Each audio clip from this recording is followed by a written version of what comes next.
Nous sommes à 5 déjà. Hein? Nous sommes à 5. On va commencer par Madame Kimembe. Merci, Monsieur le Ministre. Moi, j'interviendrai par rapport à l'état de droit, parce que je vous ai entendu parler de l'état de droit. C'est comme si ça avait commencé avec les élections. Vous avez été avec nous à Brazzaville et vous connaissez le nombre de magistrats qui aujourd'hui sont assis parce que tout simplement, ils ont défendu le droit. Je ne les citerai pas. Moi, j'ai eu la chance de sortir comme vous. Je rends d'abord hommage à ceux qui sont sur place aujourd'hui, qui ne travaillent pas, mais qui ont défendu le droit. Dans notre pays, l'état de droit n'existe pas.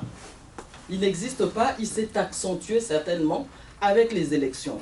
Mais j'aimerais bien qu'on comprenne que tout homme politique parle d'état de droit quand il n'est plus aux affaires. Nous aimerions bien que vous, en tant qu'homme politique, parce que moi je parle, celle qui parle c'est une magistrate, mais pas une politique, une technocrate. J'aimerais bien qu'au niveau des politiques, quels qu'ils soient, qu'ils nous soutiennent. Parce que nous sommes là, nous défendons le droit, là où nous sommes. Mais de grâce, pensez aussi à ceux qui sont sur place. Parce qu'on m'a dit par WhatsApp, les autres m'ont dit, il faut lui dire que nous sommes ici, nous souffrons. Toi, tu as la chance d'être là-bas. Mais quand ils sont ici, qu'ils pensent également à nous. Donc pensez à ceux, je ne cite pas les noms, qui sont sur place et soutenez-les. Merci. Merci. Abidjan? Oui.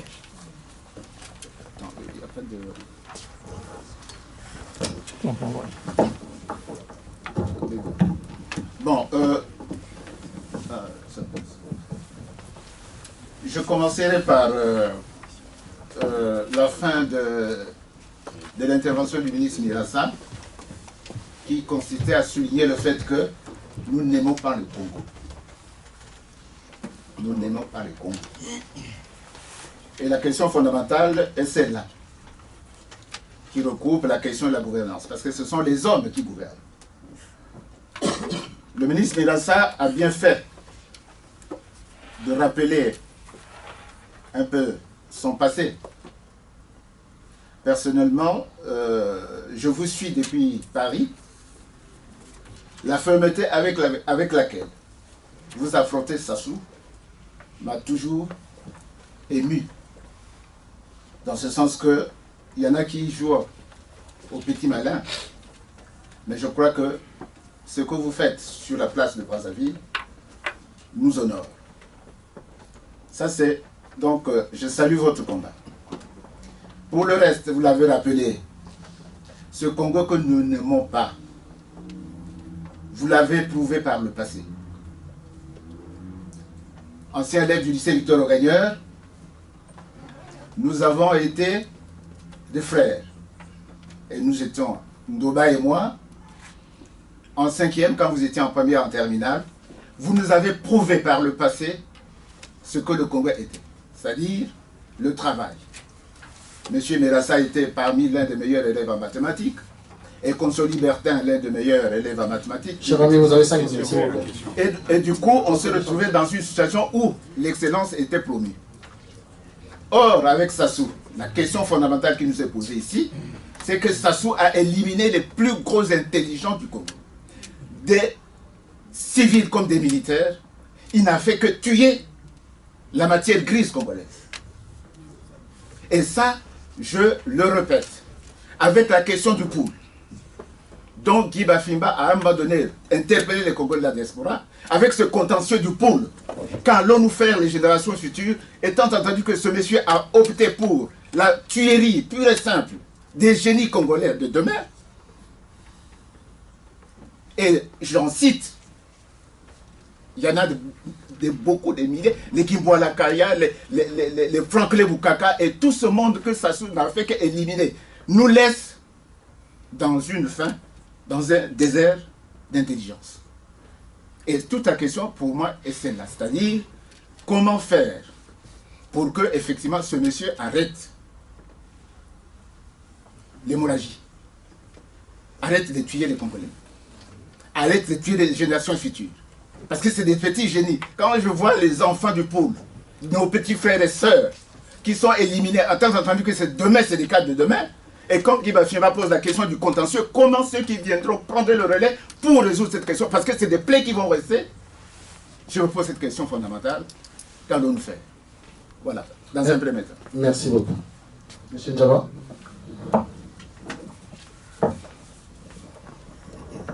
Merci. Bonjour, monsieur Merassa. J'ai juste deux petites questions relatives au combat. Je voudrais juste savoir quels sont vos rapports avec la diaspora congolaise, en particulier les jeunes qui sont ici à Paris ou ailleurs aux États-Unis. Et deuxièmement, je souhaiterais juste, par rapport à la situation que vous avez au niveau de Brazzaville, que je souhaiterais que vous nous disiez, ou bien vous demandez quel apport la diaspora peut faire pour élever le mieux le combat, pour qu'on aille de l'avant. Merci. Merci. Les enfants.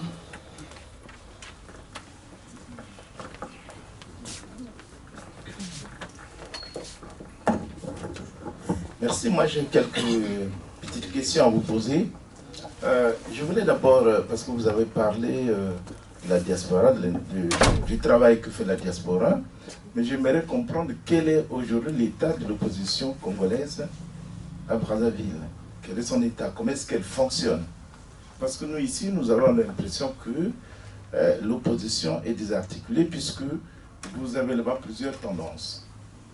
Comment voulez-vous travailler avec cette diversité de positions dont on ne comprend pas véritablement ce qui se passe? Parce que vous savez quand même qu'il y a eu des morts qui ont été causées parce que l'opposition a voulu faire une marche, par exemple, à Pointe-Noire.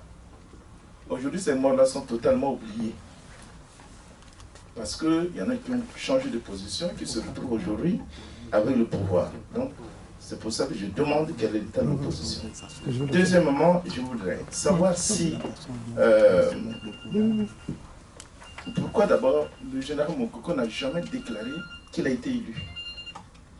Parce que, à moins que j'ignore, je n'ai jamais entendu le général Mokoko déclarer sa victoire qui a été volée. Or, on regarde ce qui se passe dans les autres pays, on voit comment l'opposition, comment les candidats qui ont gagné leur victoire, mais la victoire a été volée, comment ils se proclament, ils s'affirment. Or, au Congo, on sent que c'est une morosité au niveau de l'opposition. Les gens ne s'affirment pas et on ne sait pas qui a gagné, qui n'a pas gagné. On le dit. L'opposition s'y le dit, mais là, on ne vous entend pas. La dernière question que j'aimerais comprendre aussi, c'est un peu, c'est le volet social. Lorsqu'on arrive à Brazzaville, on se rend bien compte que franchement, on n'est plus dans un état. D'abord, le pays n'est pas gouverné. On voit comment fonctionne l'université, on voit comment fonctionnent les hôpitaux.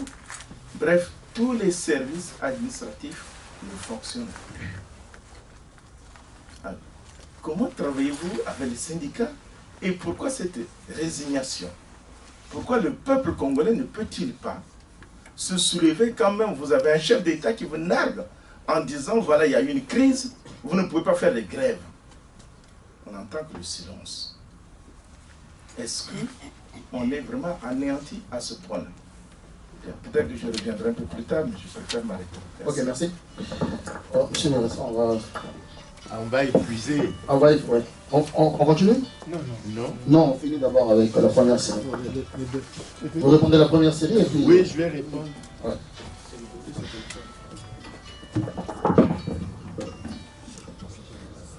Bon, je vous remercie pour vos questions. La première, je suis très heureux. Je suis très heureux du commentaire que Madame Kimbembe a fait. D'abord, très heureux de la découvrir ici. J'avais déjà été informé qu'elle n'était pas ici. Je n'insiste pas. Elle connaît, et tout le monde connaît, la situation de la justice au Congo. Et nous savons que les magistrats ont besoin de beaucoup de soutien. Peut-être que dans le contexte actuel où on est parfois prudent et vigilant. Parce que je vous avoue, je vous ferai pas, c'est peut-être une confidence que vous ferez, je ne rends pas visite à beaucoup de gens. Parce que si je rends visite, la personne peut se sentir en insécurité. Si on voit la voiture de Mirassa devant chez M. X, quand M. Mirassa X, monsieur parle de là, de monsieur comme en insécurité, qu'est-ce qu'il est venu faire? Et c'est cet état d'esprit qui domine à Brazzaville. Donc nous avons conscience et nous prenons bien note de ce qu'il y a cette force. Et la justice, c'est vraiment un des domaines sur lesquels un défi qui devrait être relevé. Ce que M. Abigna soulève, les contentieux, que devons-nous faire? Moi, ça c'est ma réflexion. Première chose, fédérons nos énergies. Est-ce que la diaspora a fédéré toutes les énergies? Est-ce que je peux dire que la diaspora en France a fédéré toutes les énergies? Moi, je pense que peut-être que je n'ai pas tous les éléments. La réponse en ce qui me concerne, c'est non. Qu'est-ce qu'il faut faire pour le réussir? C'est un défi. Vous êtes dans ces pays où vous ne subissez pas les contraintes que nous subissons. Nous, à Brazzaville, si vous faites une réunion à 5-6 personnes, ça devient pratiquement problématique. Mais ici, vous avez la liberté. Vous êtes dans un pays de débat, un pays de liberté, un pays d'échange, où c'est l'argument qui devrait être au-dessus de tout. Et moi, je pense que l'un des axes qu'il faut faire, travaillons pour qu'au niveau de la diaspora, nous puissions fédérer. Quelle est la contribution que nous, on peut vous apporter de Brazzaville? Je ne serai pas ici pour longtemps, je dois repartir. Je suis désolé. Si on a une contribution à apporter, il faut que nous l'apportons. Ça, c'est le premier niveau. Le deuxième niveau, comment établir le lien entre cette diaspora fédérée et Brazzaville? C'est comme ça que nous irons. Regardez. Vous venez de faire un mémorandum très important sur la dette. Et vous avez entendu que lorsque ce document, on a voulu aller remettre ce document au représentant du Fonds monétaire, vous avez suivi ce qu'il y a eu comme dispositif mis en place par la police pour empêcher que le mémorandum aille être remis. Mais si on veut même empêcher la remise du mémorandum, c'est que quelque part on se rend compte qu'il y a la force des idées et il y a un certain nombre de choses qui devraient être faites. Donc, de ce point de vue, je vois. Maintenant, les contentieux congolais sont très nombreux. Il y a trop de contentieux. Il y a trop de frustration. Et ce pays, quelle que soit la manière dont il sortira de cette crise, il faut qu'il y ait qu'on aille à la réconciliation nationale. Sinon, on sera bloqué et on n'avancera pas du tout. Maintenant, qu'est-ce qu'on doit faire? Mais nous sommes là pour le combat. Et je dirais à M. Abigna, il y a des choses qu'on ne peut pas dire. Je ne vous suspecte pas, mais c'est mon habitude à Brazzaville. Il y a un certain nombre de choses pour lesquelles on ne peut pas discuter assez ouvert. Ça se discute à 2, à 3, à 4 personnes pour que le montage puisse se faire et qu'on aille de l'avant. Et c'est pour ça que si on fédère les énergies, on a des noyaux qui permettent la circulation, la vie. Parce que ne croyez pas qu'il n'y a que nous qui craignons pour notre vie. Mais de temps en temps, nous apprenons à Brazzaville qu'on envoie des gens ici pour liquider certains d'entre vous qui mènent un combat, etc. Je dis, quand j'ai vu qu'il m'a filmé l'autre jour, je lui ai dit, mais ne rentre pas à Brazzaville, tu seras bouffé cru. Parce que sa communication à travers les réseaux sociaux, son apport, etc., c'est vécu à Brazzaville. Et s'il se présente à Maya Maya, je suis sûr qu'il sera accueilli. Donc, je crois qu'il faut que nous regardions les choses dans cet temps. Mais peut-être que je me trompe. Vous me direz si je n'ai pas l'information. Moi, je suis de ceux qui pensent au Congo que la diaspora doit faire des efforts pour qu'elle soit fédérée. Et quand on m'a posé plus tard la question de dire qu'est-ce que nous faisons avec la diaspora des jeunes de Paris, les jeunes, je crois que là aussi, il y a un certain nombre de contacts qui sont pris. Le jeune André a entrepris beaucoup d'initiatives. Il a donné une certaine impulsion à la jeunesse à Brazzaville. Il faut que ça continue. Nous avons discuté avec lui, nous avons dit un certain nombre de choses. Il y a les idées, il y a la réalité du terrain. Et il faut concilier ces choses-là pour que nous puissions aller de l'avant. Vous savez que le jour où il a publié le message comme quoi, le jour de l'élection, il y avait rassemblement au rond-point de Mouvali. On n'a jamais vu un dispositif policier aussi important mis en place à Brazzaville, y compris dans les ronds-points à Bakongo, parce que c'était à Moungali que le rassemblement était prévu. C'est dire que Même de l'autre côté, on ne sous-estime pas notre force. Nous-mêmes, peut-être que nous n'en avons pas. Peut-être qu'elle est dormante, mais il faut voir comment il faut la réveiller pour que nous allions de l'avant. Maintenant, quels sont les rapports avec la diaspora congolaise? C'est pour ça que vous avez intérêt, on a intérêt que vous soyez fédérés. Moi, je vous dirai franchement, je suis au niveau de la Fédération de l'opposition congolaise chargée des questions économiques. Et nous avons un représentant ici. Et nous osons espérer que notre représentant doit travailler pour que les forces soient fédérées. À partir de ce moment, nous n'avons pas de problème. Bon, est-ce qu'il y a des reproches à faire à notre représentation ici? Ça, c'est un autre volet. S'il y a des reproches, alors, qu'on trouve des mécanismes. Mais au-delà de cette organisation, nous avons des relations personnelles. Moi, personnellement, je communique soit par Facebook, soit par Internet avec certains d'entre vous. On communique, on échange, on répond à un certain nombre de questions. Et il faut reconnaître que le réseau Internet nous a beaucoup aidé pour ça. Donc, je crois que dans cette question diaspora entre le Congo ici, il faut une remise en ordre. Il faut que vous fédérez les forces. Il faut qu'à Brazzaville, nous regardons. Maintenant, il y a une question qui m'a été posée plus loin sur l'opposition. Oh, même ici, il y a la diversité au sein de l'opposition. Vous avez Mélenchon, vous avez Marine. C'est pas ça. C'est pas ça l'opposition. On se bat sur le fait de savoir qui est le plus grand opposant, etc. Je crois que les débats en ce qui nous concerne, ce n'est pas celui-là. Le problème que nous devons percevoir, quel est l'objectif de notre combat? Quelle est notre contradiction principale?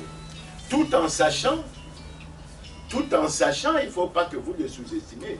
Il ne faut pas sous-estimer l'adversaire qui également a des stratégies et des techniques pour créer la division en notre sein. Et si nous ne privilégions pas l'intérêt général, à mon avis, nous serons et nous passerons à côté de la plaque. J'ai vu tout à l'heure, avant de venir ici, j'ai vu comment un journaliste, enfin c'est plutôt pas un journaliste, comment un responsable du PCT s'est mis à cogner sur Claudine Mounari. C'est passé à Télécongo. Mais c'est quoi? Parce qu'il y a un certain nombre de choses. Et vous avez vu la technique qui a été mise au point ces jours-ci. Vous allez la découvrir. Poser la question, on a posé la question à Cheikh Zakari Pao, à Mounari, tout ça. Oui, mais vous avez participé à ce gouvernement, comment se fait que vous le combattez maintenant? Quelle est votre part de responsabilité dans les... Nous savons exactement d'où ça vient. Et il faut que nous nous battons pour conforter l'unité en notre sein, aller de l'avant et ne pas baisser les bras par rapport à ça. Est-ce que l'opposition congolaise est désarticulée? Moi, je vous prends un exemple simple. Vous avez des membres de l'opposition qui sont membres du gouvernement. Donc, ils ont accepté d'appliquer le programme sur lequel le pouvoir actuel a choisi de gouverner. Est-ce que c'est encore l'opposition? Est-ce qu'il y a un accord? Posons-nous la question. Parce qu'au Congo, nous vivons une situation réelle. Et il faut que nous y pensons demain. Il y en a qui parlent d'insalubrité politique. Mais ça existe. Qu'est-ce que ça veut dire la notion du centre au Congo? Quand vous discutez là avec les gens du centre, ils diront que le centre, c'est des gens qui ne sont ni à la majorité, ni à l'opposition. Mais pour l'essentiel, ils soutiennent le pouvoir. Comment faire? Et puis, je crois qu'en démocratie, les principes sont clairs. Il y a le pouvoir et il y a l'opposition. Il n'y a pas d'opposition, etc. Vous avez l'opposition qui, lors des dernières élections, une certaine opposition qui lors des dernières élections législatives, a sollicité le soutien de la majorité présidentielle pour se faire élire. Quand on est élu dans ces conditions, est-ce qu'on est encore de l'opposition? Le parti au pouvoir vous a soutenu, les composants, et vous dites que vous... Non, je crois qu'il y a quelque chose, et je crois que c'est nous les intellectuels qui devons être honnêtes vis-à-vis de la population. Sinon, nous perdons notre crédit, et il y a un manque de confiance parce que la population finit par dire, oh, ces gens-là, ils sont tous les mêmes, on n'a rien à dire. Donc, moi, j'ai dit, l'opposition, ce qui renforce l'opposition, c'est la clarification dans les idées. La clarification dans les objectifs, la clarification dans la contradiction principale. Sinon, nous faisons le jeu de ceux qui sont au pouvoir et nous nous divisons inutilement. Moi, j'ai suivi à travers la presse, je ne sais pas si vous avez suivi, oh bon, qui va être le chef de l'opposition. Est-ce que c'est ça qui va résoudre fondamentalement notre problème? Je dis que le problème des Congolais n'est pas là, et on aurait de mal. Et moi, je disais même, je chahitais un frère, je dis, vous êtes à l'opposition, vous êtes à l'Assemblée depuis très longtemps, mais quelle est la difficulté que vous avez à introduire en tant que député un projet de loi qui permette à tout citoyen élu ou nommé à une autre fonction publique de déclarer son patrimoine? C'est quand même, ça devrait être de notre responsabilité et ça devrait être un objectif. Donc, bon, les positions, bon, écoutez, les positions, ça change. Pourquoi le général Moukoko n'a pas déclaré? J'ai été très proche de Jean-Marie Michel. Dans la question que vous posez, nous avons eu une petite difficulté. La difficulté était technique. C'est-à-dire que nous avons eu de la lenteur d'avoir nos résultats publiés par notre commission technique électorale. Et vous voyez bien que lorsque on publie ces résultats à 2 h du matin, on a publié les résultats à 2 h du matin, ben, Jean-Marie Michel Moukoko a été pratiquement obligé dans un temps de se mettre comme en sécurité. Et quand il est sorti de cette situation, vous savez bien ce qui s'est passé, il a été embastillé.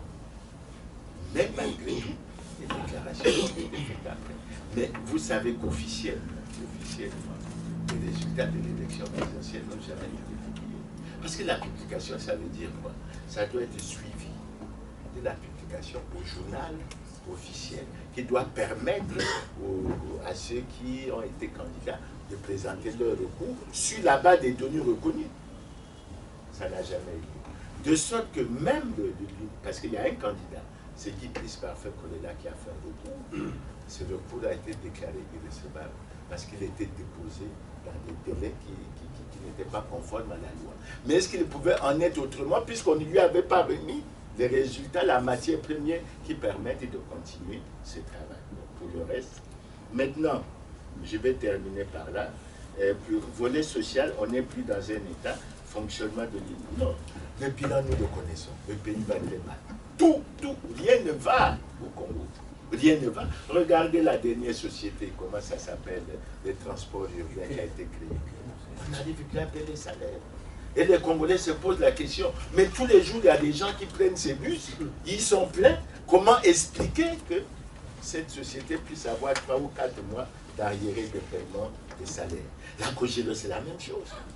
Et prenez les déclarations de la directrice générale du CHU, en Biero. Prenez l'audit du CHU. Mais cette situation qui est vue, je dirais, à ce niveau comme sous l'angle microéconomique, pourquoi nous avons peur de la regarder sous l'angle macro? Parce que sous l'angle macro, ça voudrait signifier quoi? Pourquoi avons-nous peur qu'on fasse l'audit du Trésor? Pourquoi avons-nous peur qu'on fasse l'audit de la délégation des grands travaux? Pourquoi avons-nous peur qu'on fasse l'audit de la municipalisation? Si nous n'avons rien à nous reprocher, nous n'aurions pratiquement aucun problème à ce qu'on accède à ces choses-là. Mais on ne peut pas accéder parce que, on vous dit là, tout va bien.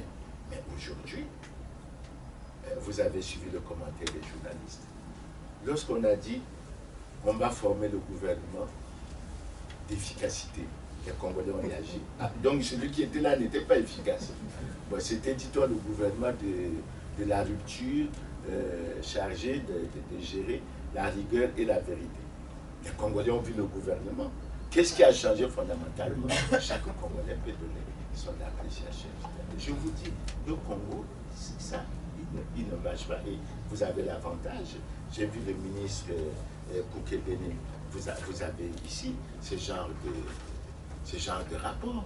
Donc nous sommes aidés au plan de la communauté internationale, de la société civile, sur les informations qu'on nous donne sur la Chine. Maintenant la question, qu'en faisons-nous? Et quelle utilisation nous pouvons faire? Donc voilà, je ne sais pas si j'ai oublié un aspect. Voilà, c'est... On passe à la deuxième série. Non, tiens, excuse-moi. Ouais. Donc, tu es déjà inscrit, oui. Kaonda. Donnez les noms en même temps, Pardon? Mon passé? Machungo? Pardon? Machungo, il y a d'abord... oui, attends. Cicéron. On est à 5, hein? Pardon? Ah! C'est vraiment qui est là, ouais. Madame Libongo. Non, Madame Makosso aussi. Hein? Madame Makosso. Makosso. Oui, je sais, c'est madame, c'est ma tante. Alors, on commence par Kidjafouré. 5 minutes. On va revenir. Ouais. 2-3 minutes, hein, s'il vous plaît. Je vais d'abord féliciter ou bien remercier M. Kenomi Rassa parce que je dis que nous, les Congolais, nous ne faisons pas attention. Je fais quelques observations. Le projet de son parti de 2009, un projet politique, si les Congolais l'ont lu, ce qui est arrivé ici ne serait pas une surprise. Par contre, M. Mirassa, je repars de 2009 en ce qui concerne nos relations avec la diaspora. De 2009 à aujourd'hui, ce problème est toujours d'actualité. Les relations entre la diaspora et l'opposition intérieure. En 2009, c'était la même chose. Vous êtes venu ici avec toute la panoplie, ni lui ni nous. Ce problème, moi personnellement, je trouve que le Congo, ce n'est pas un problème d'institution, c'est un problème de personne. Pourquoi je le dis? Que ce soit dans la majorité ou bien nous, dans l'opposition, nous avons un sérieux problème. Dans nos rapports avec la diaspora, nous sommes complètement déstabilisés. Pourquoi? Parce que nous arrivons à vous. Vous, à l'intérieur, vous vous intéressez à nous seulement quand vous êtes en difficulté. Quand on a arrêté telle personne, là, vous reconnaissez que la diaspora existe. Et quand vous avez devant un pouls, vous faites vos discours, vous n'évoquez même pas la diaspora. Vous n'en parlez même pas. Donc vous parlez soit au nom de vos partis et tout. Vous n'évoquez même pas la diaspora. Moi, le problème que je me pose, vous dites qu'il faudrait qu'au niveau de la diaspora, qu'on fasse des efforts. Mais vous, à l'intérieur aussi. Pourquoi? Parce que je dis, la diaspora est le reflet de ce que vous êtes à l'intérieur du pays. Pourquoi? Parce qu'il y a des partis politiques. Or, ici, la diaspora, elle est multiforme. Alors, moi, ma question, elle est simple. Comment ça se fait que vous, dans l'opposition, quand vous savez que vous avez des traîtres, des gens qui ne sont pas clairs, pourquoi vous ne les dénoncez pas publiquement pour que nous prenions position? Nous, on ne sait pas. Ce sont des suggestions qu'on fait, on fait des suppositions. Or, vous avez même des traîtres dans l'opposition, et vous les entraînez, et nous, la diaspora avec. Qu'est-ce qui fait que vous ne dénoncez jamais les traîtres? Puisque vous êtes sur place, vous avez des éléments, vous savez que les gens ne sont pas sincères. Telle était ma question. Merci. Monsieur Karandavi.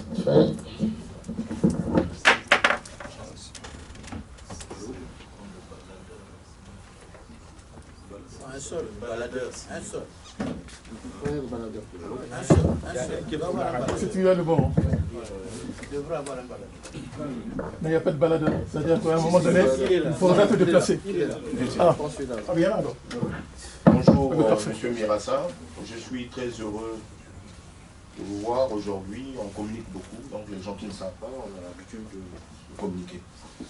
Vraiment, doyen, vous avez travaillé à côté de Sassou, vous connaissez Sassou, il est de votre génération, mais j'ai comme l'impression que vous ne le connaissez pas. Parce que j'ai ouï dire tout à l'heure que vous allez repartir à Brazzaville. Moi, je ne veux plus être orphelin. Parce que monsieur Okombi, devant monsieur Mapingo, s'il est franc, un jour il vous dira, on avait une fiche comme quoi on devait le faire du mal. Monsieur Mapingo m'a appelé, dit, toi qui es proche, je ne le connais pas très bien, va le voir, qu'il vienne à la maison. Il ne faut pas qu'il rentre à Brazzaville. Il est rentré dans la prison. Madame Tourou, à la veille de son voyage, si elle est passée par RFI, c'est mon canal. Je lui ai dit, ne va pas à Brazzaville, tu ne vas plus revenir. Aujourd'hui, elle a son avis. Donc le conseil que je veux vous donner, ça c'est ma contribution. Si vous allez à Brazzaville, vous êtes en prison, je prendrai du champagne, ça je vous le dis, parce que j'ai comme l'impression que vous ne connaissez pas Sassou. Quand on sort déjà, on ne repart plus. Vous pouvez être ici. Bon, ma question, elle est toute simple.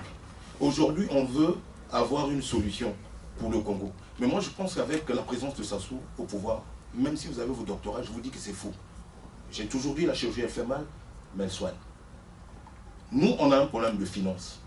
Il faut qu'on arrive, ça c'est ma contribution, à dire aux gens qui ont leurs biens, qui peuvent sacrifier leurs biens, que le jour qu'on passe aux affaires, qu'on va leur restituer leurs biens. En ce temps-là, les gens auront le courage. Il y a des gens qui veulent bien vendre leur villa. Mais à la fin, ils vont vendre leur villa et puis, si ça se part, on va pas les... Si on signe déjà un document comme ça, ça va motiver beaucoup. C'est un problème des sous.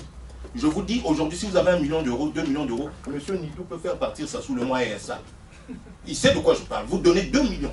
Je me porte caution morale à monsieur Nitou qui est là. Sassou n'existera plus. Vous avez dit qu'il y a des choses qu'on ne peut pas parler.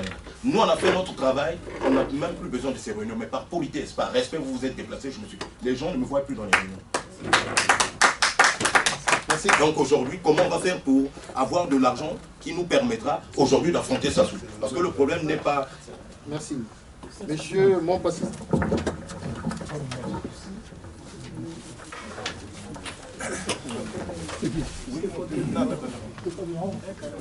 Prends seulement le truc. Prends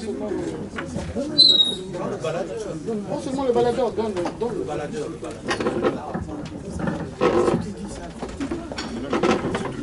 Oui.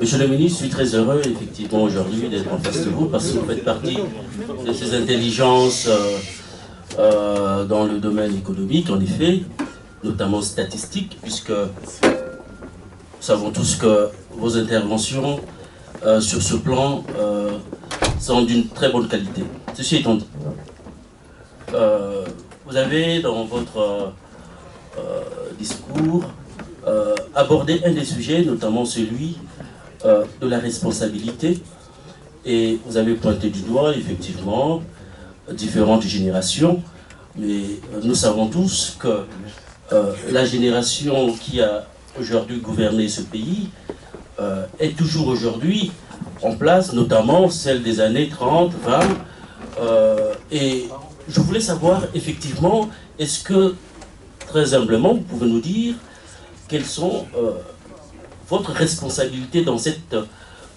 gouvernance exécrable que nous savons tous qu'aujourd'hui, ceux qui succombent, ce sont les jeunes intelligents, les jeunes intellectuels, qu'ils soient à l'extérieur, tout comme à l'intérieur, avec Bac plus 4, 5, 6, 7, mais qui malheureusement parfois sont jardiniers ou ne font absolument rien, vivent encore à 40 ans chez papa et maman.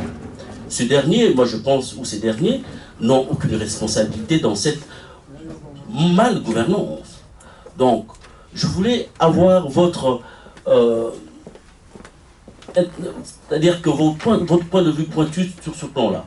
Parce que je pense que vous avez abordé également la question de l'aigle, mais fort est de constater que c'est vous-même. C'est-à-dire que votre génération, vous avez une responsabilité énorme, très grande.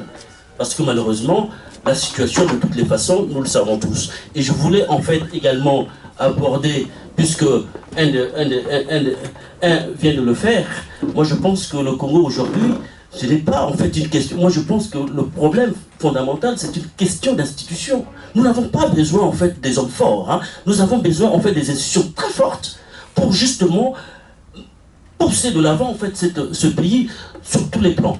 Voilà pourquoi je voulais vous dire quelle est votre position sur ce plan-là également. Et troisièmement, je voulais également que vous puissiez me dire, puisque vous avez parlé de l'opposition, et en évoquant effectivement tout ce qui se passe ici en France, mais nous savons tous que l'opposition doit être définie. Mais lorsqu'on définit l'opposition congolaise, je suis désolé de vous le dire, nous ne savons pas en fait sur quel pied vous dansez, c'est-à-dire qu'aucun principe, aucune valeur. C'est-à-dire que les éléments de fond qui peuvent effectivement pousser les gens à dire que moi je suis derrière Clément Mérassa, parce que non seulement c'est un économiste de très haut niveau, mais également sur le plan des valeurs, sur le plan des principes, voilà ce qu'il pense, voilà ce qu'il dit. Et nous avons besoin des gens comme ça pour justement éveiller non seulement en fait le Congolais lambda qui est à l'intérieur, ou tout comme à l'extérieur, mais également se dire que non, effectivement nous avons des grandes figures, des grandes intelligences qu'on peut suivre. Voilà. Moi je voulais également avoir votre point de vue sur ce point. Merci. Monsieur Machongo. Oui, merci Guy. Moi je crois qu'on a besoin aujourd'hui d'une connivence positive et rationnelle puissante pour qu'on fasse inscrire l'alternative au Congo-Brazzaville. C'est ça l'enjeu. je parle de connivence, mais on peut parler de conspiration puissante. Monsieur Meressa, merci. Victor Hugo disait que les héros, ce sont ceux qui restent sur le terrain, ceux qui continuent la lutte pour la vérité, la liberté. C'est eux les héros. Et de ce point de vue, effectivement, vous êtes restés. Moi, je suis sorti, d'autres sont sortis. Je vous respecte pour ça. La question de ce débat, on risque de sortir ici sans suite. Parce que le ministre Ouabari a posé d'emblée la problématique de l'alliance. Et c'est pour ça qu'on peut même vous poser la question, c'est quoi la fédération? Est-ce que la fédération est une alliance politique? Quelles sont les forces à l'intérieur? Quelle est la problématique? Parce que ça, c'est très important. On ne peut gagner aujourd'hui que dans l'alliance. Or, la première alliance a échoué. L'alliance qui faisait que les forces de progrès du Nord et du Sud se sont retrouvées pour repenser une totalité nationale nouvelle. Cette alliance a échoué. Et c'est grave puisqu'elle a échoué. C'est très très grave. Quelle alliance désormais on peut aujourd'hui articuler? Et donc votre présence aujourd'hui en France, même aux États-Unis, j'ai appris que vous partez aux États-Unis, ça sera la question de l'alliance. Ça sera la question de l'alliance. Quelle alliance pour faire en sorte que les forces de l'alternative prennent le pouvoir au Congo-Brazzaville démocratiquement? Les autres questions sont des questions qui n'ont pas d'importance. Madame, merci Mathieu. Madame Libongo, s'il vous plaît.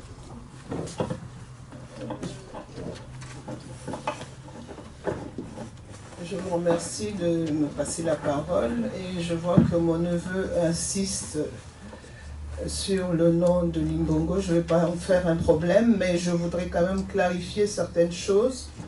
Je profite du fait que M. Mirassa a permis que les Congolais se réunissent aujourd'hui. Chose rare, c'est une denrée rare parce que depuis un certain temps, on n'avait plus le loisir de se mettre ensemble alors que les problèmes sont pathétiquement graves au niveau du Congo. Je me refuse qu'on me nomme Madame Limbongo. Pourtant, je suis épouse Limbongo tout simplement parce que j'ai vu cette vidéo de 2007 de M. Moudilou qui a fait que aujourd'hui le général se retrouve en prison sous prétexte qu'il avait fait une réunion à Paris, sur la place de Paris, et qu'à partir de là, il a voulu mettre les institutions congolaises en mal. Moi, M. Limbongo, c'est mon époux. Il est emprisonné depuis 2 ans. Il n'a pas été jugé. Il n'a pas été, inculpé. Et je ne peux pas prendre des interventions sous le nom d'épouse. Je préfère.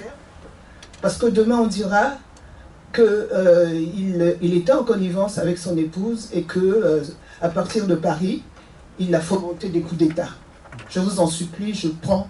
Je suis sœur, je suis fille, je suis femme, je suis militante et je défends le pays, mon pays, notre pays, le Congo-Brazzaville. Merci. Monsieur Mirassa a parlé d'une projection, projection sur le dialogue. Moi, je voudrais poser la question suivante. Quels sont les mécanismes qu'on pourrait mettre en place? Parce que réunion sur réunion, je vous dirais que M. Sassou, s'il a osé prendre un 3e mandat, ce n'est pas pour qu'il se retire. Il l'a dit, vous allez continuer à aboyer et la caravane va passer. Est-ce qu'on peut trouver des solutions? Je vois que tout le monde, les intellectuels sont réunis là. Nous sommes des cadres. Essayons de trouver des solutions. L'unité dont on parle là, est-ce qu'on peut essayer de mettre quelque chose en place pour qu'on puisse avancer? Faites taire vos égos, bon sang. Hein? Les populations du Poul souffrent, non seulement les populations du Poul, mais c'est le Congo tout entier qui souffre. Vous êtes des grands garçons, bon sang. Essayons de taire nos égos et puis mettons en place des mécanismes qui puissent faire de telle sorte que qu'on puisse avoir une visibilité pour avancer. Vous êtes des grands politiciens. Moi, j'étais encore à l'école secondaire quand M. Ouabari, qui m'a encadré. Hein? J'étais au lycée Savorgnan de Brazza, au lycée Victor Augailleur. Quand eux, ils étaient, je ne sais pas dans quelle classe là déjà, ils faisaient de la politique. Il faut qu'on arrête.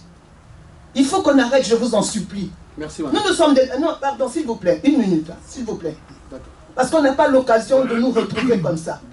Hein? On n'a pas l'occasion. Je dis merci à notre frère qui est arrivé et grâce à lui. Mais on dit que Mirassa a été envoyé de Sassou pour nous en tuer. Je le dis, parce que Mirassa, je l'ai vu, j'ai grandi à ses côtés, à Pointe-Noire. Nous étions dans le même quartier. Et à Mungali, nous vivons dans le même quartier. Je connais Mirassa. Il a quand même des positions solides. Hein? Si aujourd'hui, en tant que président, il a abdiqué pour rejoindre Mokoko, mais c'est quand même quelque chose à féliciter. Et aujourd'hui, on nous dit sur la place de Paris, comme quoi il est arrivé pour justement ensorceler ceux qui sont là, de la diaspora, pour les emmener en bateau. Mais qu'ils nous disent, de toutes les façons, je dirais à Mirassa, que si tu le fais, le peuple sera contre toi. Merci, madame. Le peuple sera contre toi. Je termine par ceci. On a évoqué les magistrats. On a dit que les magistrats sont en danger. Moi, je suis magistrat. Hein? Mais quels sont ces magistrats-là qui ne peuvent pas se lever pour dire un mot à Sassou? C'est quoi, c'est ça? Nous sommes des intellectuels de quoi? Hein? Nous sommes en danger. Je ne vais pas rentrer en contradiction avec ma soeur. Hein? Mais je dis, ce qui s'est passé au Kenya, il a osé. Et pourquoi nous, les magistrats, on ne pourrait pas oser? Bon sang, ça suffit. On va reprendre à la deuxième série. Je voudrais juste dire une phrase, monsieur Mirassa. Depuis que nous sommes dans ce bras de fer-là, il faut le souligner, il y a eu une espèce de, on va dire, de léthargie, même si chacun travaille un peu de son côté dans ces différentes structures.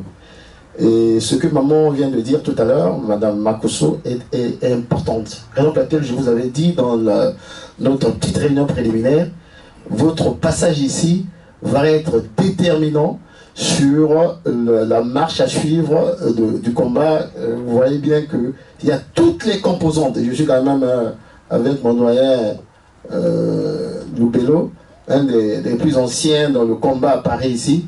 Il y a pratiquement toutes les grandes composantes qui sont réunies ici. Je tenais à le dire, hein, pour que vous appréhendez la gravité, entre guillemets, de cette rencontre-là. Merci. Bon, merci encore une fois pour les questions.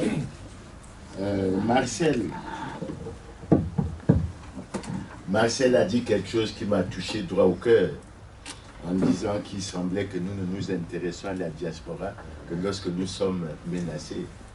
Je ne répondrai pas à cette question.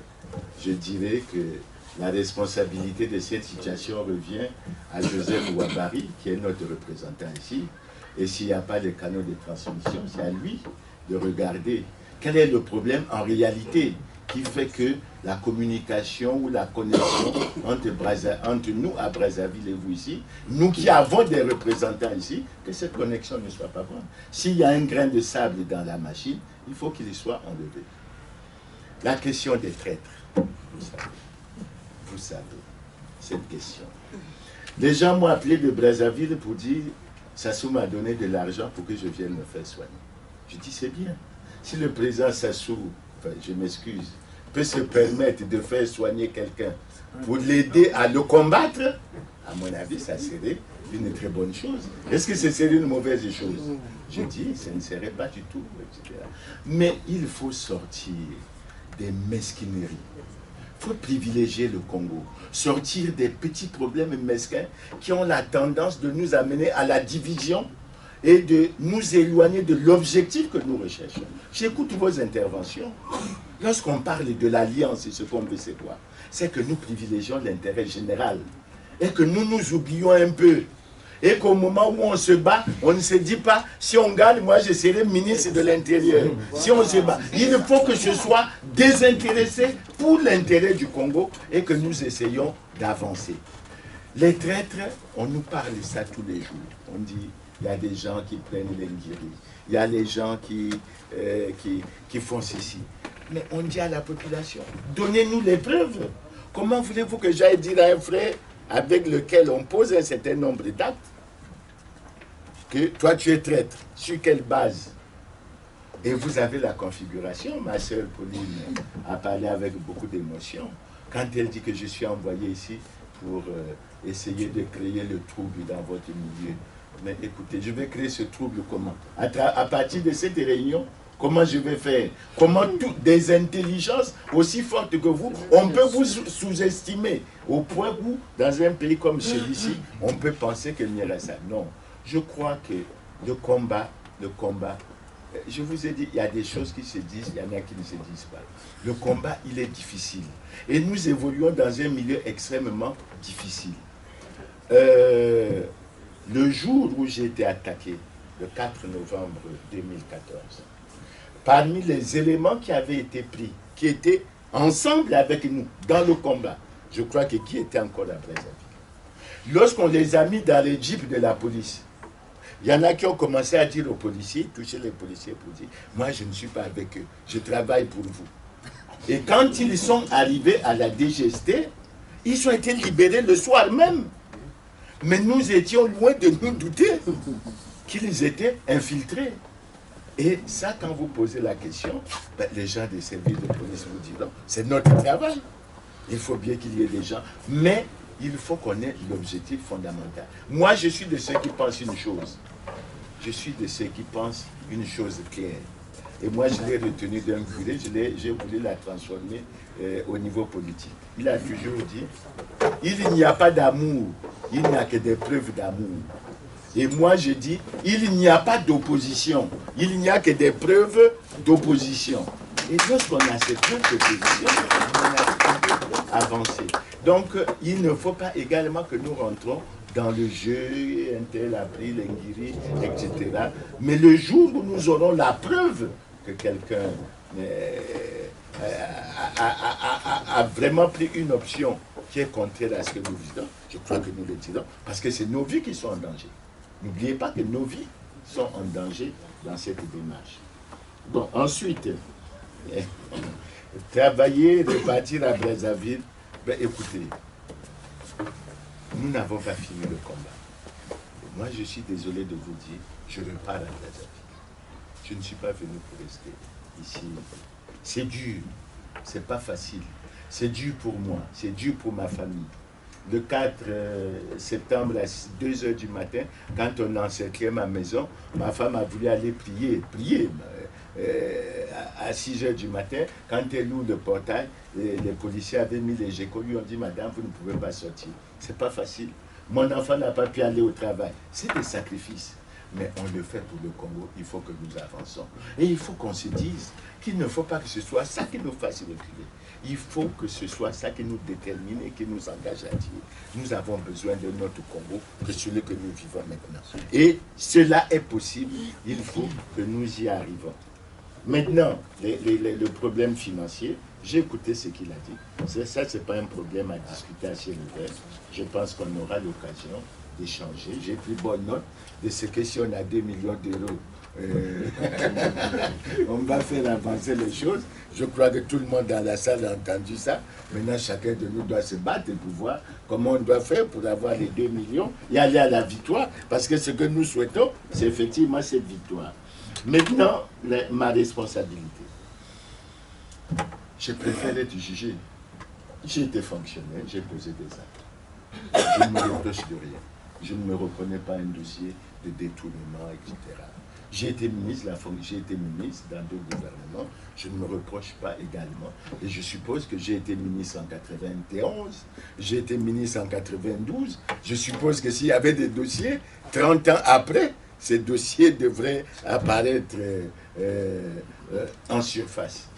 Mais ce que je peux vous dire, modestement, je crois avoir apporté ma petite contribution dans la tenue de la conférence nationale souveraine.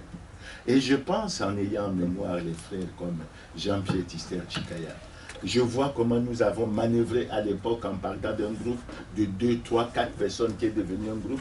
Nous avons rédigé ce document qui a été le point de départ, la lettre ouverte au régime de l'époque, et il s'en est suivi un certain nombre de choses. On s'est battu pour poser un certain nombre d'actes.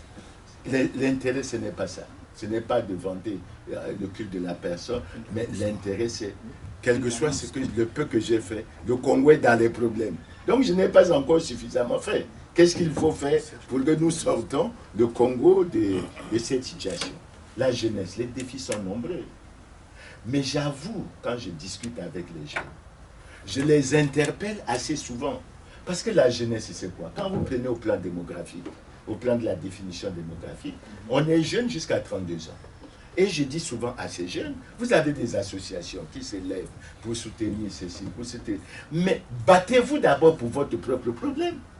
Allez au lycée Thomas Sankara. Au lycée Thomas Sankara, à Talanga. Les classes de terminale ont plus de 200 élèves. Il n'y a pas de table banc dans un pays qui produit du bois et dans un pays pétrolier. Je dis aux jeunes, mais quels sont les problèmes qui vous préoccupent? Ce qui préoccupe les jeunes, il faut dire à un moment donné surtout, c'est de dire, nous on doit leur laisser la place. Mais entre-temps, les problèmes des jeunes sont là. Et dans ces jeunes, vous avez des ingénieurs, vous avez des professeurs. J'ai lu sur Internet, il y a beaucoup de promotions qui ont été formées à Lukabu, qui ne sont pas recrutées. C'est la même chose pour les écoles normales, etc., etc. Mais ces jeunes peuvent également contribuer. Aujourd'hui, regardez la situation. Tu as 40 ans, tu n'as pas de travail. Tu vis chez ton père, mais ton père ne touche pas la pension. Tu es dans quelle situation? C'est un cercle vicieux qui devient extrêmement grave. Et c'est pour ça que l'un des défis que nous devons relever demain, c'est celui de la jeunesse. Parce qu'aujourd'hui, les jeunes vont se lever tout ça, mais il ne faut pas que demain, quand vous allez vous installer, qu'ils soient mécontents parce que vous êtes incapables d'apporter les solutions. Les solutions, c'est quoi? Il faut être capable de définir des politiques économiques qui nous amènent à la diversification, que nous atteignions une certaine croissance et que cette croissance permette la création des emplois. Lorsque je prends un département comme les Plateaux, département dont je suis originaire, lorsqu'il s'est agi de la municipalisation, elle a été estimée à 438 milliards de francs. 438 milliards. Et les frères m'ont approché pour dire, il faut que tu viennes au comité technique. J'ai dit non. Si je suis là, nous serons en conflit permanent. Par contre, je vous donne un conseil. Je leur ai dit, je vous donne un conseil. Vous avez 438 milliards. Réservez 3 milliards par district pour chacun des 11 districts. Ça vous fait pratiquement 33 milliards. Ça sera réservé pour les activités productives et pour le soutien de la jeunesse. Et les 400 autres milliards, vous ferez ce que vous voudrez. Évidemment, mon conseil n'a pas été entendu si j'étais là-dedans. Et aujourd'hui, on est dans quelle situation? 438 milliards. Je suis originaire du district de Lekana. Aucun projet n'a vu le jour. La route entre Ngo, Djambala, Lekana, initiée en 2007, a atteint Djambala en 2013, année de la municipalisation. Et jusqu'à aujourd'hui, elle n'est pas arrivée à Lekana, de sorte que Lekana va être coupé de Djambala et il y aura cette... Donc voilà des problèmes réels. Mais les jeunes, il faut que nous les encadrons, que nous les assistons pour que l'on puisse aller. Maintenant, question d'institutions fortes, oui. Mais vous revenez à quoi? Quand on parle d'institutions au Congo, on revient à ce problème du respect de l'ordre constitutionnel. Notre ordre constitutionnel, c'est lequel? Si c'est celui sur lequel nous sommes assis là, il est extrêmement mauvais. On donne la primauté au président là. C'est même lui qui nomme le président de la commission nationale électorale. Il faut trouver d'autres procédés. Vous avez la Cour constitutionnelle, je suis là devant des grands magistrats, la Cour constitutionnelle, elle est dans l'illégalité depuis qu'elle est installée. Vous avez la Cour suprême, grande institution, où avant de prendre les fonctions, on prête le serment de respecter les lois et règlements de la République, parmi lesquels la loi, la Constitution. Aucun membre de la Cour constitutionnelle n'a déclaré son patrimoine. Et il ne fait aucun effort pour le dire. Chacun, même les gens qui maîtrisent le droit, prenant le prétexte de ce que le texte d'application n'a jamais été pris. Mais qui devait le prendre? Le défunt président Milongo en avait introduit un. Il n'a jamais été examiné. Que devons-nous faire? Donc, vous voyez la complexité du problème. Donc, quand on dit, et c'est pour ça, je vais revenir là-dessus quand on va parler de l'Alliance, il faut bien que nous traitons bien ces questions. Parce qu'il faut que nous nous disons que nous ne sommes pas dans une démarche, du moins moi, je ne suis pas dans une démarche du système du haut-toi que je m'y mette. Je suis dans une démarche qui dit qu'il faut que la politique soit faite autrement qu'elle ne se fait aujourd'hui. Si je suis jaloux des dirigeants qui sont là, parce que moi aussi je souhaite avoir un beau bâtiment au Canada, je souhaite avoir une belle villa ici et là, et que si je m'installe, tout ce qu'on aura déclaré là n'aura servi à rien, nous sommes à côté de la plaque. Et c'est pour ça qu'il faut que nous avancions. C'est pour ça, lorsqu'on dit l'opposition doit être définie, sur quel principe, etc., vous savez, quand vous regardez l'histoire du pays, même après la conférence nationale, les alliances se sont basées, non pas sur le respect des projets ou des concepts idéologiques. Ça a été fait sur une question simple, le pouvoir. Mon parti, le Parti social-démocrate congolais, au sortir pour aller au deuxième tour avec le président Pascal Lissouba en 92, nous nous sommes retrouvés en alliance. On s'est retrouvés en alliance. Mon grand frère Pierre William Otaïla, etc. On s'est retrouvés à l'alliance, on a créé l'URD. Mais le principe, c'est quoi? C'était la recherche du pouvoir. Ce n'était pas tellement le débat idéologique. Parce que nous avions le MCDDI qui était dans une vision véritablement de droite. Le PSDC est dans une vision de gauche. On signe une alliance. Vous voyez bien que les principes que nous voulions privilégier n'étaient pas toujours des principes idéologiques, etc. Mais ça rentre dans le cadre de ce que nous appelons l'insalubrité politique au Congo. Mais c'est un des défis qu'il faille relever. La conspiration, non. Je crois que la question de fond qui est abordée, qui devrait être le point principal, c'est cette question de l'alliance. Il ne s'agit pas que ce soit un concept qui soit abordé aujourd'hui et qui soit laissé. Non. Concrètement, que faisons-nous pour y aller? L'idée est là. Joseph a bien abordé la question dans son mot introductif. Il y a bien des personnes dans la salle qui sont fortement intéressées. Concrètement, comment on va aller? On a échoué. On a échoué parce qu'on n'a pas atteint notre objectif. Marquons un arrêt, peut-être. Regardons pourquoi on a échoué et regardons ce que nous devons faire pour aller de l'avant. Donc, l'issue de notre réunion, de mon point de vue, et quand Joseph dit que mon passage aura certainement marqué une certaine référence, mais la référence, à mon avis, il faut qu'on avance. Quand ma sœur Pauline dit, elle est heureuse que vous vous retrouvez parce que d'habitude, vous ne vous retrouvez plus, mais créez des cercles de réflexion. Le mur vient d'initier avec un certain nombre d'autres forces de la diaspora un mémorandum sur la question de la dette. Mais c'est des initiatives qu'il faut encourager. Et c'est à travers ces idées que vous devez vous retrouver, que l'on doit pouvoir avancer pour que, et vous et nous, que nous avançons et que nous allions de l'avant. Donc l'idée de l'alliance, à mon avis, c'est une idée qui doit être une idée forte au sortir de notre rencontre pour qu'elle puisse être poursuivie et que l'alliance pour que l'on pense au pouvoir, effectivement, c'est la question fondamentale. Bon, je suis très ému quand j'ai écouté Pauline, ma soeur, qui évoque la situation de son époux. Je suis d'autant plus ému, que je savais qu'Anatole devait arrêter. Et je savais que je me suis battu pour lui faire parvenir l'information selon laquelle la surveillance du territoire avait pris des dispositions pour le mettre aux arrêts.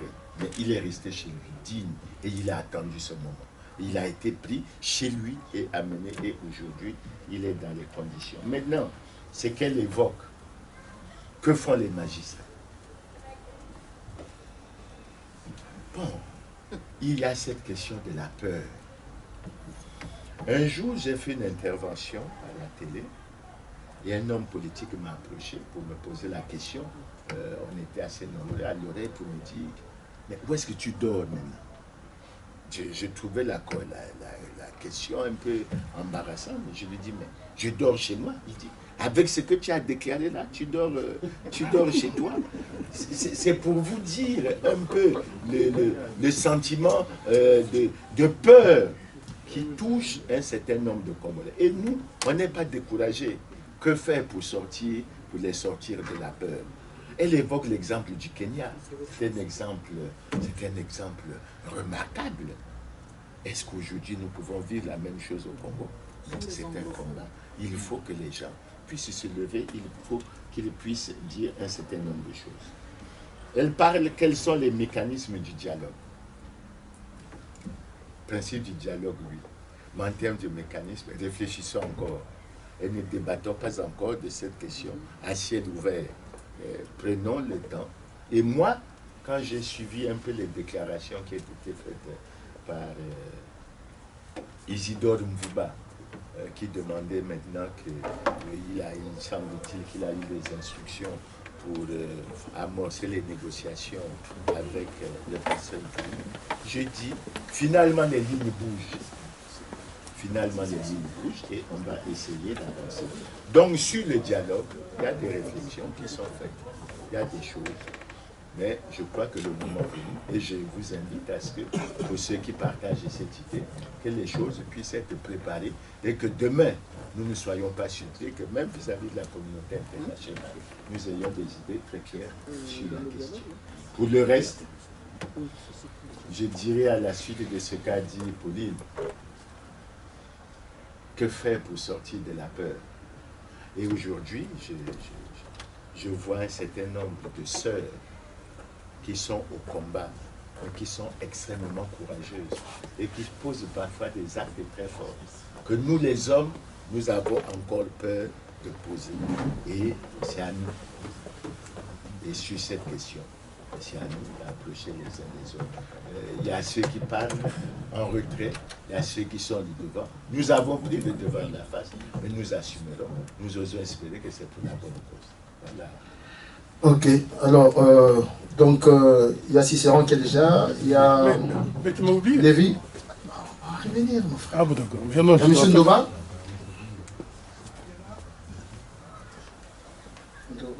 Madera.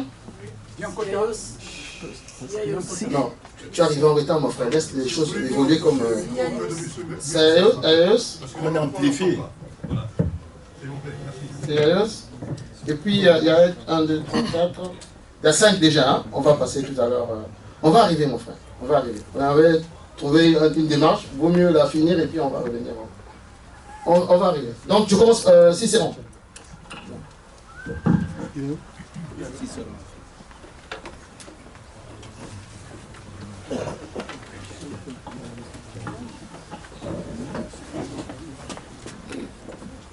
Deux, 3 minutes, s'il vous plaît. Mon intervention va porter essentiellement sur la question du pool. Je vais répondre là-dessus. Je vais dire, si l'on laisse le pool mourir, j'ai bien peur qu'on arrive à l'irréversible. L'irréversible, c'est-à-dire qu'à un point de non-retour, tel que la haine fera que nous n'arriverons pas à la totalité nationale, selon l'expression de mon ami Mationgo. Et il me semble qu'il y a une absence de réaction des autres régions, tout au moins si elles existent, elles me paraissent beaucoup plus timorées. Donc, ce que je veux dire, c'est que si la question du pôle ne gagne pas les autres régions, le sentiment d'abandon risque de s'installer. C'est pour cela qu'il nous faut nécessairement faire qu'il y ait une implication qui se manifeste. Parce que d'un côté, c'est vrai qu'il y a la persécution, mais que font les autres? Il me semble que la question du pôle intervient tout simplement pour essayer d'agrémenter les propos, mais on ne voit pas venir une solidarité agissante. C'est pour cela qu'il faudrait que nous allions dans le modèle de ce qui s'est passé pour Charlie, imaginer les ressorts de l'intelligence.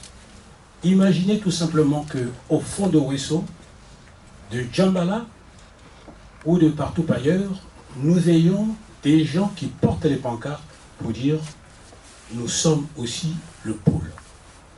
Dès là, va se générer une forme de solidarité qui sera embarrassante pour le pouvoir et agissante pour les populations, et nous aurions là déjà un début de solution.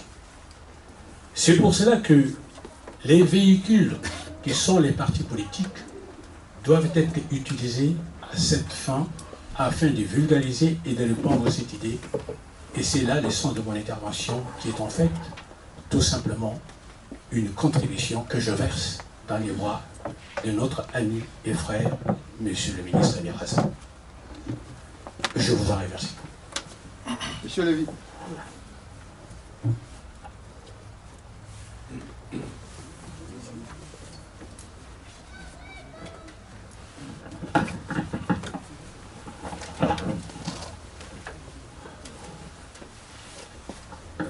Merci beaucoup d'avoir accordé la parole.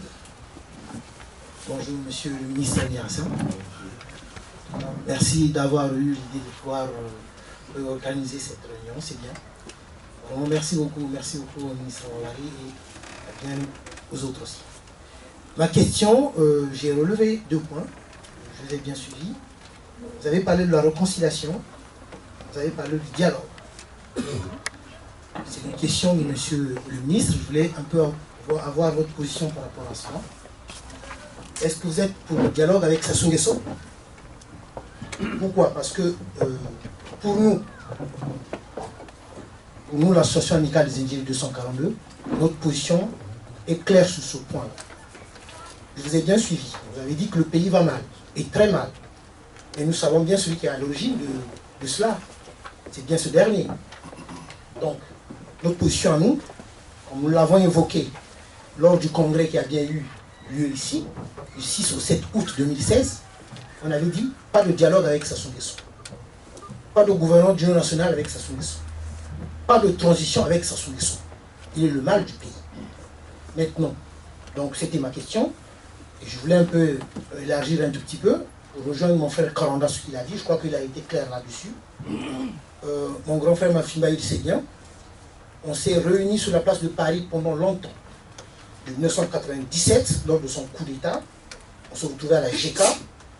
Donc il y a eu plusieurs réunions. Et nous avons seulement compris une seule chose. C'est un homme violent. Certes, nous les Congolais, nous ne sommes pas violents. Je le dis parce que je suis Congolais, mais nous ne sommes pas violents. Mais en face de nous, nous avons quelqu'un qui est violent. Donc il comprend que ce langage-là, je crois qu'il y a cette façon-là de lui parler. Donc Karanda, M. Karanda a été clair là-dessus. Je crois que c'est notre position à nous. Donc nous, l'association amicale des indignés, on aimerait un peu vous entendre sur ça. Est-ce que vous êtes pour le dialogue avec M. Sassou Nguesso? Parce que, qu'on le veuille ou pas, il faudra dialoguer. Il faudra bien qu'on puisse dialoguer pour sortir de cette situation. Mais nous, notre position à nous, pas de dialogue avec M. Sassou Nguesso. Merci, monsieur le ministre. Monsieur Ndova.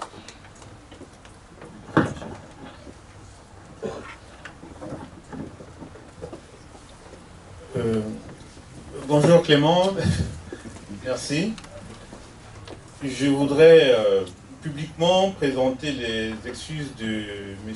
Antim Bahimina, qui a été le président de la commission technique électorale. Je vais dire publiquement puisqu'il a été président de la commission technique électorale, il est malade, hospitalisé en ce moment, et il aurait pu être là et contribuer bien sûr aux échanges ici. Alors, pour ma part, je crois que ce qui est ici comme occasion, on en a relevé la possibilité que ce soit une occasion décisive, à la fois pour le rassemblement à notre niveau dans la diaspora, et aussi et surtout pour la relation avec vous sur le terrain. Je suis de ceux qui peuvent craindre que votre retour... doucement.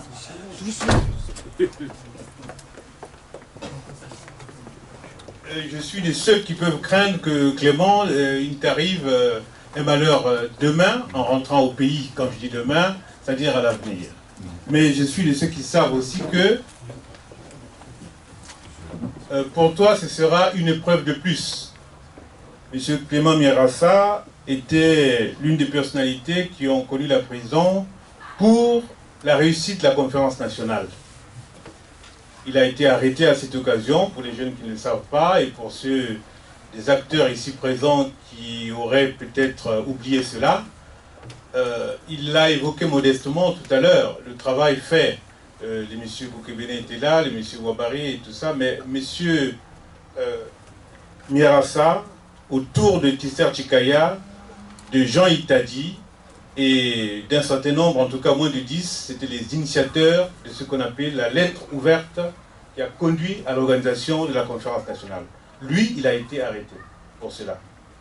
Et il a continué le combat avec la détermination dont je crois l'expression peut-être la plus manifeste, c'est celle que nous avons aujourd'hui. C'est-à-dire, il décide de repartir au pays tout en sachant qu'on est en train d'arrêter des compatriotes, donc des militants de notre cause commune. L'interview de Charles Boao, aujourd'hui, qui circule sur les réseaux sociaux, fait état de la même détermination. Et c'est une chose très positive pour notre pays. Inutile de dire effectivement jusqu'où le pays va mal, très mal comme il a dit. Mais il est utile aussi de dire qu'il y a un peuple congolais qui avait fait août 63, renversant Youlou, qui a réussi effectivement, malgré le terrorisme d'État, c'est ainsi que nous le qualifions, que Sassou exerce, ce peuple a réussi à exprimer quelque chose d'inattendu et que les Africains et même le monde entier a largement admiré. Les manifestations pour soutenir la candidature de Moukoko à Pointe-Noire, c'était quelque chose d'extraordinaire.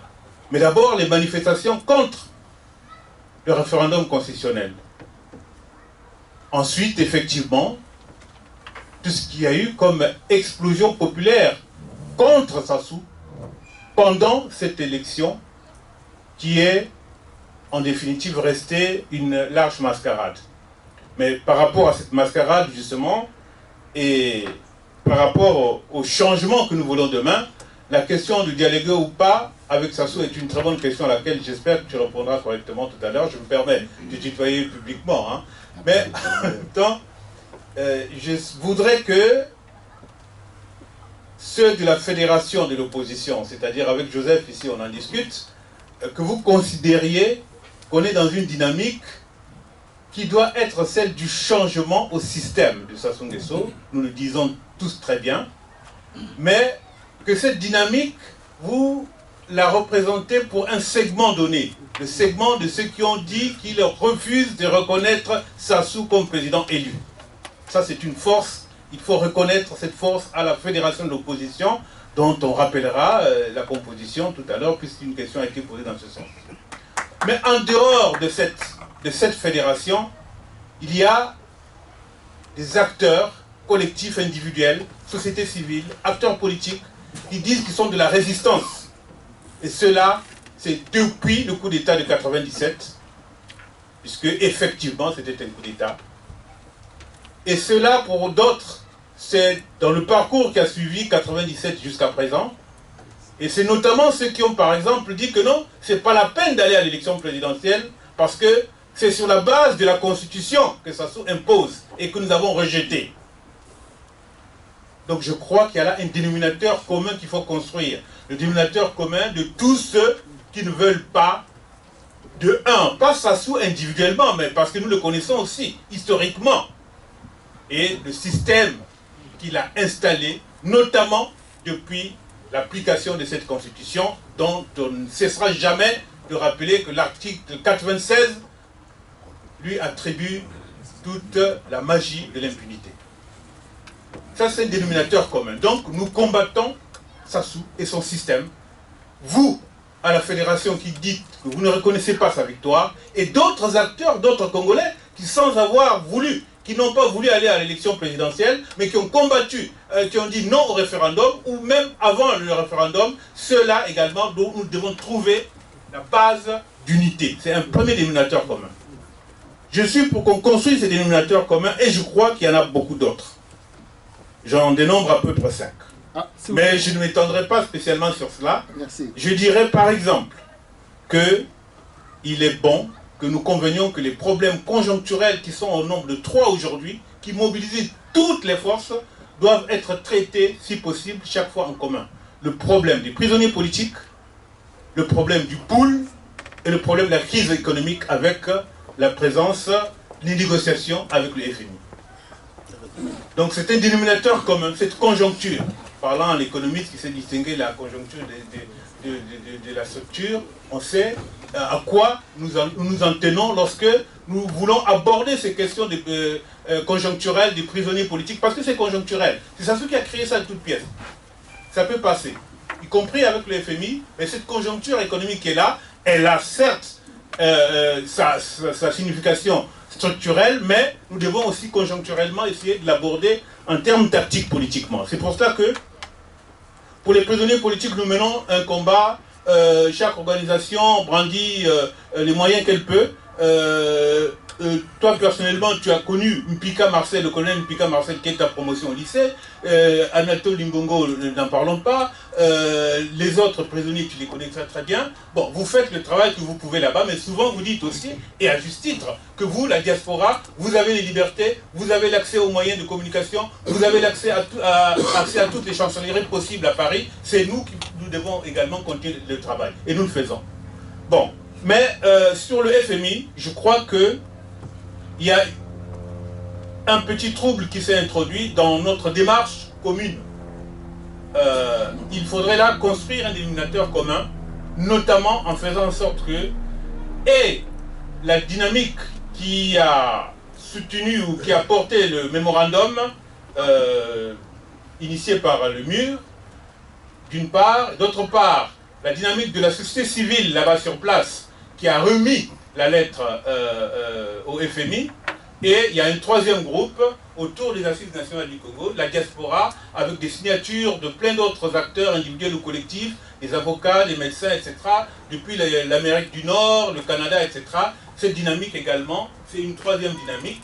Ces trois dynamiques, par exemple, très concrètement, on peut faire en sorte que quand le FMI aura répondu à chacune de ces lettres ou chacune de ces correspondances, les trois groupes se retrouvent pour construire ensemble le consensus que les Congolais voudraient que le FMI puisse respecter. C'est un facteur de dénominateur commun, je dis bien. Alors, il y a un dénominateur commun plus important, je crois, c'est celui que vous, sur le terrain, vous devez pouvoir impulser, notamment à partir d'une expérience comme celle de la conférence nationale que tu as eue personnellement, cette expérience.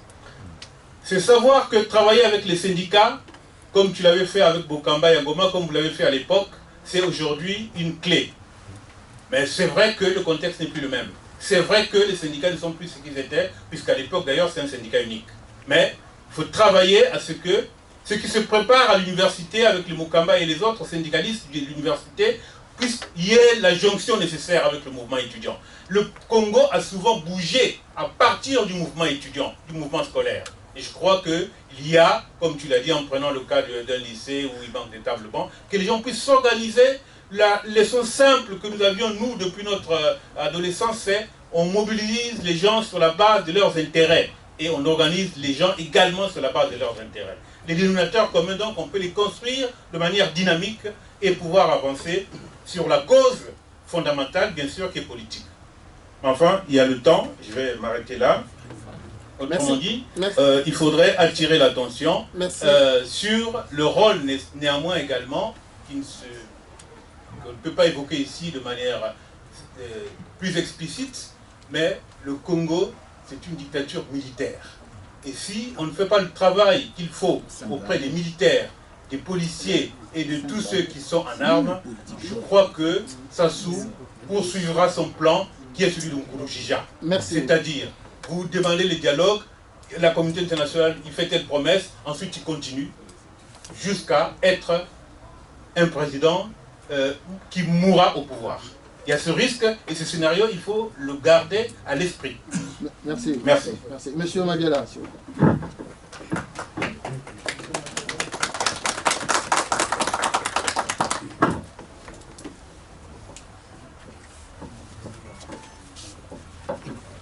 Oui, Mabiala, oui. Ah, tiens,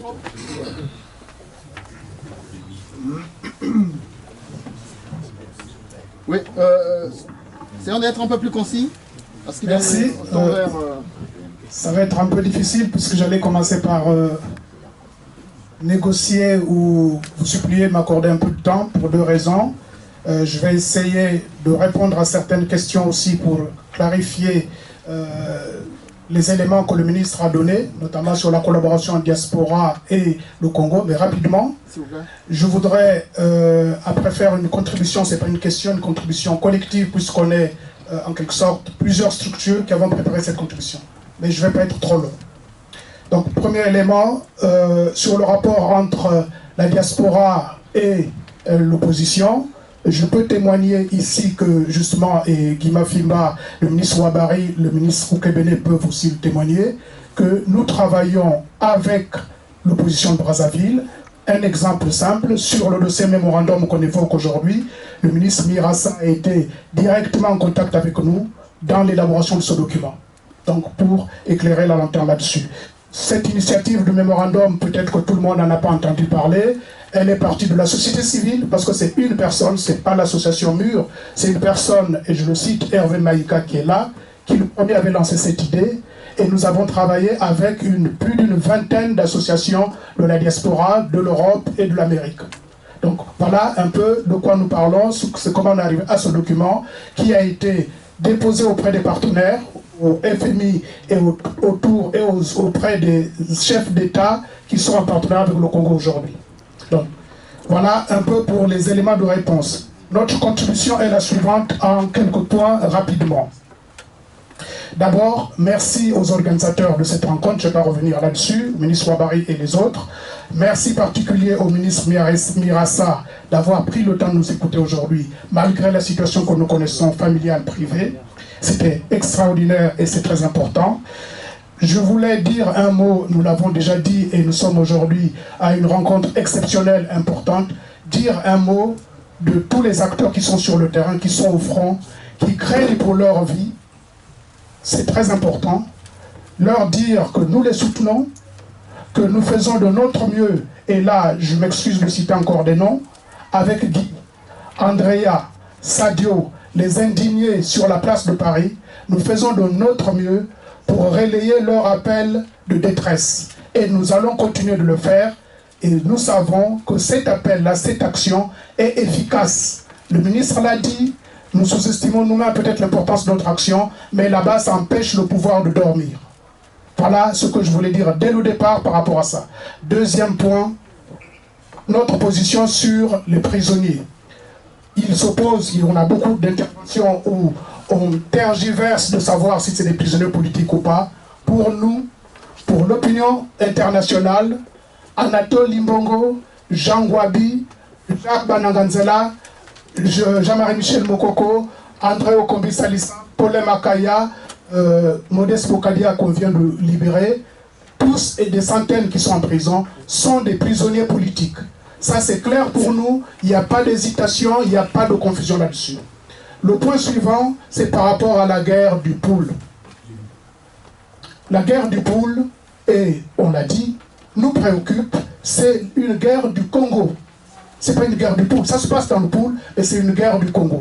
Dans l'un des posts, pour ceux qui me suivent sur Facebook, j'ai fait allusion à ce qu'on appelait au discours de Sassou sur la blessure à la langue et le goût du sang. Vous savez, par hasard, ça se passe à Kinkala. Et nous savons aujourd'hui que c'est à Kinkala que le sang coule. Cette phrase-là était une parabole. Mais dans la bouche de M. Sassou, vous saviez bien que ce n'était pas un vœu pieux. C'était un dessein, c'était un projet. Donc, réfléchissons bien dans la stratégie de Sassou, la place de cette phrase.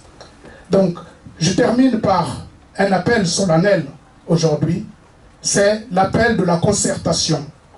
Nous sommes mûrs aujourd'hui, l'opposition et la société civile sur la place de Paris est mûre pour s'organiser.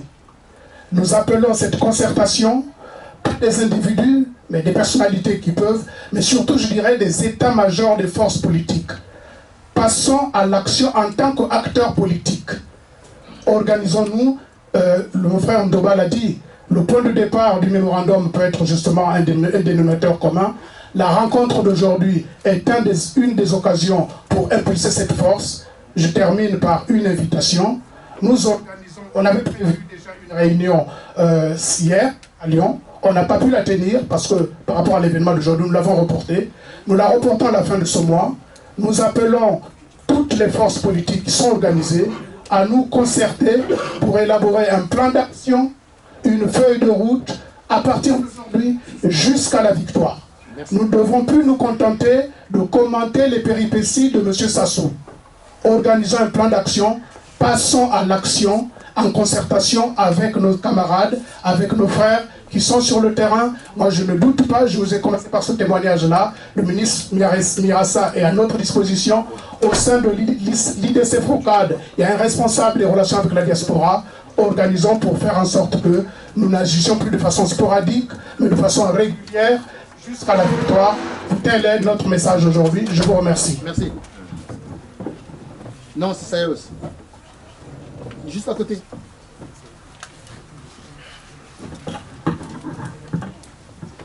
Bonjour à tous, merci à Monsieur le Ministre. Je suis Sayos Living, président de Kibwanza, bien connu sur la place de Paris. Nous nous battons comme d'autres depuis l'avant-conférence nationale. Moi personnellement, Monsieur le Ministre, vous imaginez que je vous fais toute confiance, mais ôtez-nous d'un doute, parce que prendre les problèmes d'un revers de main, c'est pas, comment le dire, ça ne répond pas aux gens. Et le doute, il continue à persister. On dit donc que vous avez été dans plusieurs organisations, je les cite, le collectif, le mouvement citoyen, le FROCAD, et enfin, derrière vos cocos. On demande quelle est la cohérence de cela. On dit, vous allez nous dire, que le président de l'État congolais vous aurait fait faire un passeport diplomatique pour que vous voyagiez. Il suffit de répondre à ces questions-là, et puis les choses sont levées, et puis les choses sont claires. Parce que, voyez-vous, ça n'est pas un jeu d'enfant, cette histoire de complicité qui sont dans l'opposition. On ne pourra jamais gagner si jamais il y a des gens parmi nous qui font le jeu de Brazzaville. Et donc, je vous réitère, Monsieur le Ministre, que je suis pas un petit esprit pour croire à tout, mais et comme vous disiez tantôt justement sur les autres qui sont parmi vous et dont on dit qu'ils le sont avec le pouvoir et ceci cela. Je ne crois pas qu'il faille dire aussi que non, on ne peut pas, on n'a pas de preuves et tout ça, et voilà. Du coup, il n'y a personne. Mais c'est vrai que ça existe. Vous avez confirmé là tout à l'heure que le jour de votre arrestation, que nous avons tous déploré avec cette violence et tout ça chez vous, il y en a qui sont arrivés à la DGSP et qui ont délibéré. Donc, cela existe fort bien. Bon, pour en revenir au sérieux, au plus... Pardon, c'est qu'il y a deux questions qui se posent. S'il vous plaît, un peu plus vite. Je vais plus vite. Ouais, les deux questions sont celle de l'alliance et celle de l'alternance. Voilà, à mon sens, les questions qui sont d'importance. Celle de l'alliance, vous avez commencé à poser quelques questions sur cela. Et enfin, celle de l'alternance. Parce que l'alternance, c'est... non pas aller dire avec le pouvoir de Brazzaville qu'est-ce qu'on a à faire ensemble, c'est changer totalement de paradigme.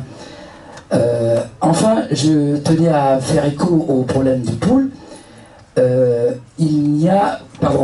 Toumi, ça n'est pas le problème. Le problème, c'est la dictature. On a vu dans aucune démocratie sur Terre un pouvoir, comment dire, quasiment éradiquer une région parce qu'on serait en train de chercher un individu. Voilà, j'en ai fini et je vous en remercie surtout pour cette réunion qui nous a permis, comme a dit ma sœur Pauline, de pouvoir nous retrouver tous encore ensemble. Merci.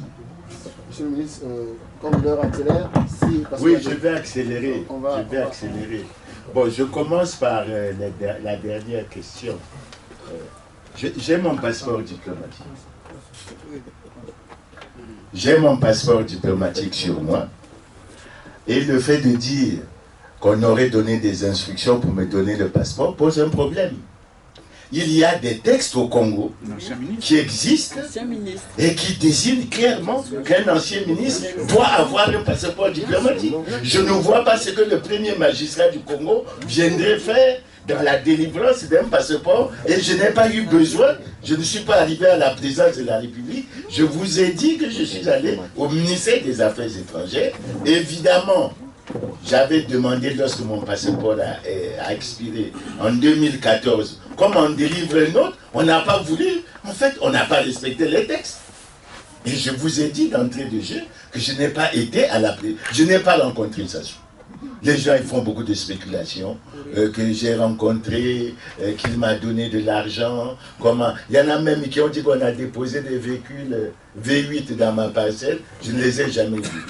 Mais pourquoi chercher à divertir alors que notre préoccupation c'est de nous attaquer à des problèmes extrêmement sérieux?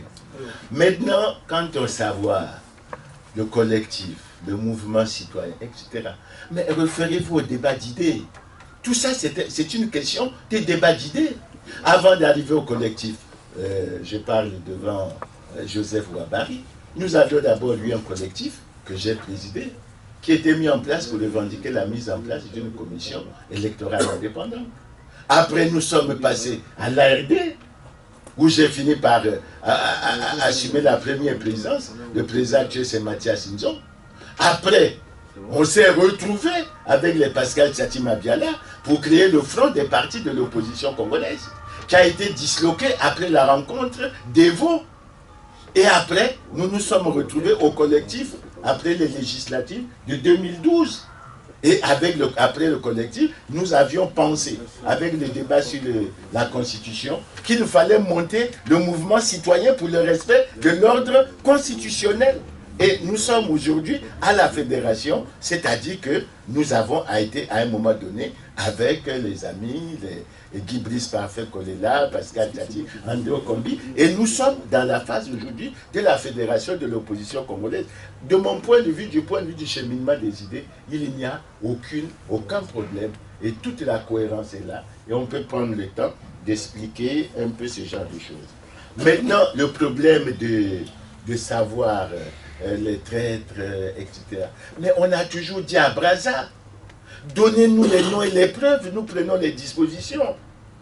Sinon, je viens à Paris, on dit que Mirassa a été envoyé pour venir perturber Bon, quel est l'acte que j'ai posé depuis que je suis là? Ça fait 2 semaines. Bientôt, je vais repartir. Quel est l'acte? Vous êtes là présent. Qui peut me citer un acte que j'ai posé où j'ai invité l'un d'entre vous à occuper une position favorable au pouvoir de Brazzaville? Si vous êtes